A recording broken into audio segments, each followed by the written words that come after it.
It's all fun and games until someone gets hurt. Sutradara Jan Belchel dalam debut film panjangnya All My Friends Are Dead mengamplify fun dalam pepatah Romawi kuno tadi.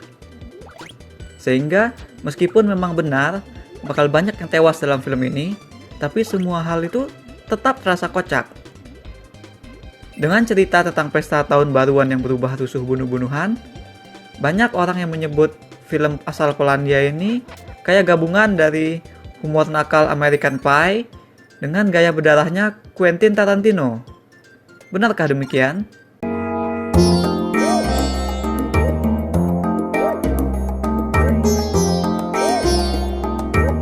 Dan setelah ku tonton, ya memang film All My Friends Are Dead ini punya gaya. It got style. Filmnya juga sangat berenergi. Adegan-adegan matinya tuh kreatif. Tempo cerita relatif cepat sehingga suasana rusuh dan hingar-bingar chaosnya itu kerasa banget. Tapi ya memang hanya itu aja yang dipunya oleh film ini. Kesan pertama yang terlintas di kepalaku saat selesai nonton ini adalah, wah ini filmnya style over substance banget. Walaupun film ini punya gaya dan selera komedi gelap yang cukup khas, tapi sebenarnya film ini nggak pernah terasa semenyenangkan American Pie, apalagi se-engaging buah pikiran Tarantino gitu. Bahkan adegan tribute kepada film The Shining-nya pun nggak berhasil membuatku tertarik lebih jauh lagi. Jadi All My Friends Are Dead ini dibuka dengan adegan penyelidikan di TKP, yaitu di sebuah rumah. Di depan pintunya kita ngelihat ada seorang detektif muda yang tampak cukup nervous, dia lagi nungguin rekannya datang. Lalu setelah si rekan datang, mereka lalu masuk ke rumah. Kita ngikutin mereka masuk ke rumah. Kita melihat mereka tuh cukup kaget juga ngelihat banyak mayat anak muda bergelimpangan di salah satu ruangan tengah. Bahkan si detektif yang nervous tadi itu sempat muntah juga. Penyebab kematian pada mayat itu macam-macam. Ada yang ditembak, ada yang gantung diri, ada juga yang kayak kesetrum gitu kan. Nah tapi kemudian tak lama setelah itu kita dibawa pergi ninggalin kedua detektif. Kita loncat mundur ke beberapa jam sebelumnya. Kita kembali ke malam hari saat rumah dan segala isinya tersebut tuh masih hidup banget gitu. Ada pesta lagi nyambut tahun baruan di rumah itu. Nah di pesta inilah kita akan ketemu dengan sejumlah karakter lain yang actually karakter-karakter di pesta inilah yang sebenarnya lebih penting yang jadi sentral cerita. Sehingga praktisnya kedua detektif tadi yang di awal nongol itu tuh pointless untuk kita kenal. Nah, dengan opening kayak gitu tuh, ini tuh jadi warning buatku, jadi first warning bahwa sebenarnya cara bercerita film itu ada yang nggak benar gitu. Kenapa film mau meluangkan waktu untuk membentuk karakter kedua detektif tadi? Kenapa film malah sempat-sempatnya mengontraskan sikap dan mindset mereka, memberi mereka kebiasaan khusus dan segala macam lah, seolah adegan opening penyelidikan TKP itu penting. Kita menyangka si detektif itu yang penting, padahal sama sekali enggak. Karena sebenarnya kepentingan dari adegan opening itu hanya untuk mengedepankan pertanyaan kenapa kepada kita gitu. Jadi saat nonton ini tuh kita jadi langsung tahu, wah ada mayat di rumah itu. Jadi poin cerita itu langsung kelihatan bagi kita bahwa nih film itu sebenarnya untuk menjawab kenapa sih orang-orang di rumah itu bisa mati. Pertanyaan kenapa itu yang jadi narasi utama film ini. Nah nanti ketika kita menyaksikan adegan pesta, antisipasi kita akan terbangun ke arah kenapa tadi, ke arah siapa kira-kira yang membunuh mereka semua, kapan kira-kira terjadinya, bagaimana gitu. Peristiwa seperti apa yang tepatnya menyebabkan rumah itu jadi TKP di pagi hari nanti. Nah untuk menjawab semua pertanyaan yang jadi kenapa itulah kita menonton film ini. Jadi sebenarnya memang film ini punya konteks dan bangunan cerita yang dibuat cukup beralasan gitu. Sutradara itu telah menyiapkan pertanyaan yang kemudian pertanyaan-pertanyaan itu ia tempatkan ke dalam desain sehingga alur ceritanya bisa bergerak maju. Nah ini bagus sebenarnya, film punya tujuan dan visi kan artinya kalau begitu. Namun film ini lupa pertanyaan penting, yaitu seberapa penting karakter yang terlibat itu bagi kita yang menonton mereka gitu. Melupakan itu tuh jelas kesalahan fatal karena kan kita udah dapat merasakan sendiri gimana pointlessnya film ini. Jadinya kan si karakter dua detektif tadi itu jelas fail. Openingnya boleh aja dibuat begitu, dibuat dari TKP dulu terus flashback. Tapi karakter kedua detektif itu nggak mesti dibuat se-elaborate itu, sedetail itu karakter mereka. Karena mereka sendiri kan nggak penting. Nah, dan sekarang kita beralih ke karakter di pesta, ke karakter sentral. Nah, di sini pun sutradara tuh nggak ngasih banyak keunikan. Mereka hanya diberikan oleh sutradara tuh gimmick khas film anak muda gitu. Bahwa para tokohnya ini adalah muda-mudi yang taunya hanya pesta pora aja.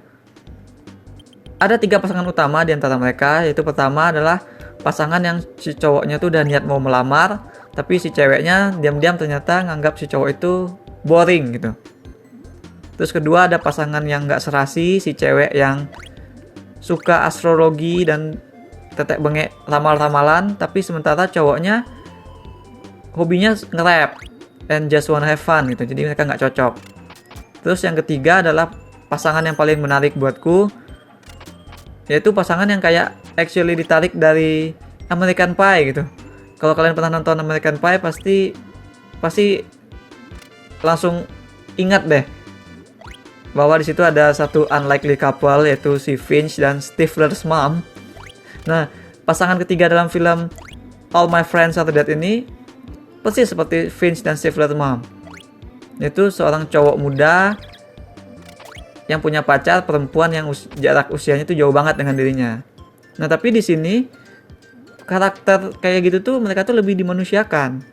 Mereka diberikan cerita dan motif sehingga mereka tuh terangkat, nggak sekedar jadi comedic relief doang. Malah cuma mereka berdua ini yang genuinely terasa punya punya kehidupan beneran di luar jendela cerita film ini gitu. Jadi yang benar-benar merasuk kayak tokoh cerita tuh orang ini. Selebihnya ya hanya karakter hura-hura. Ada cewek yang kecanduan ekstasi, ada cowok alim yang melihat wujud Tuhannya di saat sebelum dia ngelakuin hal bandel gitu kan. Terus ada juga pengantar pizza yang kelamaan nunggu untuk dibayar. Nah, mereka ini sebenarnya kebanyakan tingkahnya tuh kayak dibuat-buat gitu. Sehingga tuh mereka tuh nggak kayak manusia dalam cerita, nggak kayak manusia beneran gitu. Cuma kayak roda gigi dalam suatu skema besar yang nanti ada fungsinya gitu kan. Nah, sepanjang babak kedua itu kita juga dibuat berpindah-pindah di antara mereka, di antara satu dengan yang lain. Nggak jelas mau fokus di karakter mana. Film ini tuh asik sendiri, membuat kita menebak-nebak di karakter siapa kira-kira jawaban kenapa tadi itu diniatkan gitu kan. Tapi bagi kita tuh nggak fun. Karena dengan kepala kita yang udah di set untuk menunggu pertanyaan itu terjawabnya gimana, karakter yang seabrek-abrek banyaknya tadi itu hanya lewat di depan mata kita. Mereka tuh jadi nggak penting gitu. Mau mereka punya masalah cinta yang pelik atau masalah keluarga yang runyam, ya semuanya hanya kayak angin lalu aja bagi kita. Toh kita udah tahu duluan mereka akan mati. Bahkan kita udah tahu nanti mereka tuh matinya seperti apa, posisinya gimana gitu. Ditambah pula dengan tingkah annoying mereka dan dari keputusan-keputusan bego yang mereka buat, komedi mereka yang lebih sering miss ketimbang hit. Jadi kita benar-benar nggak peduli sama banyaknya karakter itu gitu. Dan itu semua anehnya tuh didesain oleh film seperti itu. Film memang nggak niat buat kita merasakan apa-apa kepada tokohnya gitu. Sebagai kompensasinya tuh si film tuh berusaha ngasih kita jolt emosional tuh dari adegan ending. Film ngandelin adegan ending buat jolt emosi. Nah, endingnya itu didesain kayak alternate universe lah kalau boleh dibilang. Nah, di adegan endingnya itu ada adegan pesta yang kontras sekali dengan pesta rusuh yang kita lihat sebelum ini. Di pesta itu semua karakternya di sini tenang sekarang, mereka berdialog, berinteraksi, mereka saling bereaksi dengan cara yang positif antara satu sama lain. Nah, itu dimaksudkan supaya kita tuh ngerasa sayang mereka semua tuh udah mati gitu. Mengenai apakah karakter-karakter di ending itu hantu atau beneran mereka versi dari universe paralel, itu semua diserahkan ke imajinasi penonton. Nah, bagaimana dengan pendapat kalian? Apakah mereka hantu atau apa gitu? Share di komen supaya bisa kita diskusikan ya. Nah, oke, mulai dari sini aku akan mulai membahas pendapatku pribadi tentang sebenarnya film ini bicara tentang apa sih. Jadi karena itu setelah ini yang aku bahas tuh akan banyak spoiler-spoiler atau hal-hal yang mungkin tidak ingin kalian ketahui sebelum menonton filmnya. Oke, consider itu sebagai spoiler warning. And here I go. Menurutku film ini tuh sebenarnya bicara tentang aksi, reaksi, dan responsi manusia. Kenapa? Karena di menjelang akhir kan kita tahu jawaban dari kenapa tadi itu. Kenapa mereka semua mati. Penyebab kejadian naas di rumah itu ternyata bukanlah pembunuhan berantai ataupun sebuah pembunuhan yang berencana, melainkan hanya kecelakaan chaos. Kecelakaan yang terjadi sebagai result dari rangkaian-rangkaian peristiwa yang melibatkan banyak karakter. Peristiwa A memicu reaksi dari satu karakter yang kemudian direspon oleh karakter lain sehingga terjadi peristiwa B. Begitu seterusnya sampai insiden di rumah tersebut membesar menjadi malapetaka. Nah, banyak adegan di film ini yang memperlihatkan soal rangkaian reaksi tersebut. Terkadang diperlihatkan terus berkesinambungan, terkadang diperlihatkan terputus. Seperti misalnya ketika ada catatan kematian yang terbuang gitu saja oleh detektif yang bereaksi menolong rekannya yang muntah. Nah, keseluruhan rangkaian peristiwa di Malam Berdarah itu sesungguhnya diniatkan oleh film sebagai gambaran untuk kita. Gambaran apa? Gambaran bahwa reaksi kita terhadap sesuatu itu bisa fatal dampaknya. Karena kita nggak pernah tahu kan, kita nggak pernah bisa mengendalikan respon orang terhadap reaksi kita. Ini semua masuk dalam konteks karakter yang actually menyebabkan semua ini terjadi, yakni karakter Anastasia, yaitu si gadis penyuka ramalan dan tentang bintang-bintang lah yang ada di pasangan kedua. Nah, Anastasia ini harusnya adalah tokoh utama dalam cerita, karena semua hal yang terjadi itu memang kejadiannya seputar pilihan dan kepercayaan tokoh itu aja.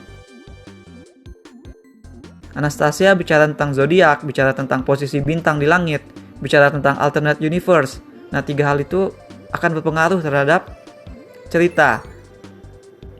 Anastasia percaya bintang-bintang di langitlah yang menggariskan peristiwa dalam kehidupan, termasuk dalam kehidupannya. Dan ini dijadikan alasan baginya, dijadikan dalih. Dia selingkuh, itu dia bilang karena bintang-bintang lah yang telah menggariskan pertemuannya dengan si fotografer. Nah, ketika peluru dari pistol yang ia pegang melayang menembus jidat si pemilik rumah, itulah peristiwa yang akan memantik kerusuhan lain yang terjadi nanti. Si Anastasia ini langsung broken. Mentalnya tuh langsung kena gitu. Dia mempertanyakan aksinya kepada dirinya sendiri. Dia harus langsung mengkonfrontasi kenyataan. Pembelajaran bagi Anastasia itu nanti akan circle komplit setelah semuanya tewas. Saat itu dia baru bisa menyebut bahwa teman-temannya itu mati ya karena dirinya. Dia baru bisa menerima bahwa insiden itu terjadi bukan karena kosmik, melainkan karena aksinya yang mengakibatkan banyak reaksi dan terhubung dengan begitu banyak orang lain. Nah, momen Anastasia sadar itu mestinya bisa bitter atau malah melegakan. Maksudnya itu adalah momen itu sebenarnya harusnya emosional gitu bagi Anastasia dan kepada kita yang nonton, yang ngikutin dia. Tapi ironis dari ini adalah adegan tersebut justru kita lihat di awal. Karena penceritaan film itu kan harus nunjukin mereka semua udah jadi mayat dulu supaya kita bisa tahu tujuan ceritanya apa. Namun tentu saja ini jadi mengakibatkan emosi si Anastasia yang udah komplit plotnya itu tadi tuh nggak bisa benar-benar terdeliver. Kita saat dia nyebut itu kita awalnya nggak tahu dia maksudnya apa kan. Jadi nggak nyampe. Niatan emosional yang ingin dicapai itu nggak tersampaikan kepada kita. Film bisa aja berjalan linear. Dimulai dari pesta, kemudian paginya polisi datang, berusaha nyelidikin. Dengan begitu mungkin arc si Anastasia bisa lebih terasa. Mungkin akan jadi lebih baik bagi karakternya. Tapinya lagi, jika penceritaannya demikian, maka kita yang nonton yang akan jadi semakin aimless. Kita nggak tahu apa yang kita tonton itu sebenarnya tentang apa gitu. Jadi memang sedari awal film ini udah menyudutkan penceritanya. Kalau mau dibikin benar sesuai struktur yang benar gitu, karakternya mungkin dapat jadi emosional tapi ceritanya jadi nggak jelas ke arah mana. Tapi kalau mau di set kayak yang sekarang, kita udah tahu ini buat nunjukin kenapa, ceritanya malah jadi nggak emosional, kan ini jadi susah, dilema. Untuk menyimpulkan, sejujurnya aku nggak enjoy nonton film ini. Tapi walaupun demikian, aku nggak bisa memungkiri bahwa dugaanku bahwa film ini tuh style over substance itu ternyata keliru. Karena film ini punya substance, dia punya maksud. Dan film ini tuh memilih desain penceritaan yang dianggap oleh sutradaranya paling memfasilitasi maksud tersebut. Jadi dia ngambil resiko sebenarnya di film ini. Kesalahannya adalah melakukan pengembangan yang pointless. Seperti karakter detektif yang tidak perlu dibuat seelaborat itu karena mereka bukan fokus cerita, ataupun soal komedi karakter yang kayak nggak natural gitu, yang penyampaiannya juga nggak bikin kita tertawa sehingga malah jadi annoying. Tapi kalau kalian nggak peduli sama soal itu semua dan cuma ingin nikmatin kerusuhan dan bunuh-bunuhan aja, atau somehow kalian bisa relate dengan masalah unik dari karakter-karakternya, kalian mungkin akan tetap terhibur dan terenyuh di ending nanti. Oke, akhirnya aku menjatuhkan nilai 5 dari 10 bintang emas untuk All My Friends Are Dead. That's all we have for now. Jangan lupa hit like dan subscribe supaya nggak ketinggalan review-review dan playthrough lain. Kunjungi mydirtshit.com untuk baca review dengan lebih detail. Thanks for watching. Remember, in life, there are winners and there are losers.